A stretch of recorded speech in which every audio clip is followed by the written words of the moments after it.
नमस्कार मंडळी, अन्नपूर्णा खाद्य पाककृती या चॅनेलमध्ये आपलं स्वागत आहे। आज आपण राम लड्डू चाट ही रेसिपी पाहणार आहोत। त्यासाठी लागणारं साहित्य, इकडे मी चना डाळ घेतली आहे 100 ग्रॅम, मूग डाळ 100 ग्रॅम घेतली आहे, उडीद डाळ 3 चमचे घेतले आहे, ते मी रात्री भिजसे ठेवलेले।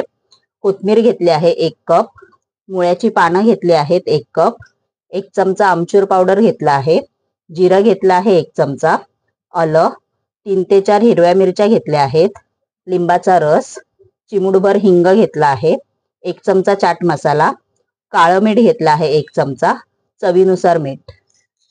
चला तर रेसिपीला सुरुवात करू। इकडे आपण आता पहिले मुळ्याच्या पाण्याची हिरवी चटणी बनवून घेऊ। इकडे मी मिक्सरचा भांडं घेतला आहे, त्याच्यामध्ये आपण आता कोथिंबीर घालून घेऊ। आपण आता ह्याच्यामध्ये हिरवी मिरची घालून घेऊ, मग मुळ्याची पानं घालून घेऊ ह्याच्यामध्ये, मग जिरं घालून घेऊ, मग आमचूर पावडर घालून घेऊ, चाट मसाला, आलं घालून घेऊ, हिंग, काळं मीठ, लिंबाचा रस घालून घेऊ, चवीनुसार मीठ घालून घेऊ। आता आपण हे मिश्रण सगळं मिक्सरला बारीक वाटून घेऊ, त्याची चटणी बनवून घेऊ। आपल्या मुळ्याच्या पानाची चटणी तयार झालेली आहे। अशी चटणी करून घ्यायची। इकडे मी मिक्सरचं भांडं घेतलं आहे। आता आपण जे मूग डाळ, चना डाळ आणि उडीद डाळ भिजशी ठेवलेली ती आपण आता मिक्सरला बारीक वाटून घेऊ। आपण मिक्सर मध्ये घालू ही चना डाळ, मूग डाळ, उडीद डाळ। त्याच्यामध्ये आपण आता चवीनुसार मीठ घालून घेऊ। हे मिक्सरला बारीक ह्याची पेस्ट करायची आहे। अशा तिन्ही डाळ मिक्सरला बारीक वाटून घ्यायच्या। आपण आता ही वाटलेली डाळ आहे ती एका बाउल मध्ये काढून घेऊ। ही एका बाउल मध्ये अशी काढून घ्यायची। आपल्याला ही डाळ आता फेटायची आहे।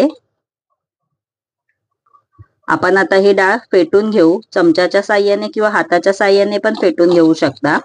हिचा कलर चेंज झाला पाहिजे। पीठ आपलं फेटून झालेलं आहे, त्याचा कलर चेंज झालेला आहे, बघू शकता तुम्ही। पीठ आपलं चांगलं फेटून झालेलं आहे। आपण आता ह्या पिठामध्ये मुळ्याच्या पानाची जी हिरवी चटणी केली होती ती 1 चमचा घालून घेऊ। आता हे मिक्स करून घेऊ।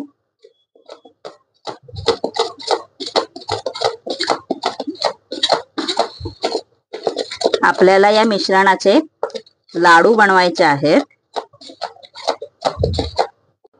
चला तर आपण आता हे राम लड्डू तळायला सुरुवात करू। इकडे मी कढई घेतली आहे, त्याच्यामध्ये तेल गरम करत ऑलरेडी ठेवलेलं होतं। आपण आता हे राम लड्डू तळून घेऊ। असे हे सोडायचे भजी सारखे।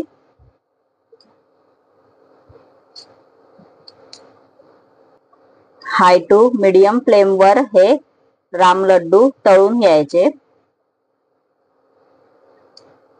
बघा कसे हे टमटमीत फुगले आहेत।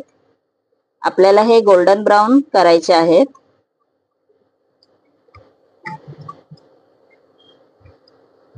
आपले राम लड्डू तयार झालेले आहेत।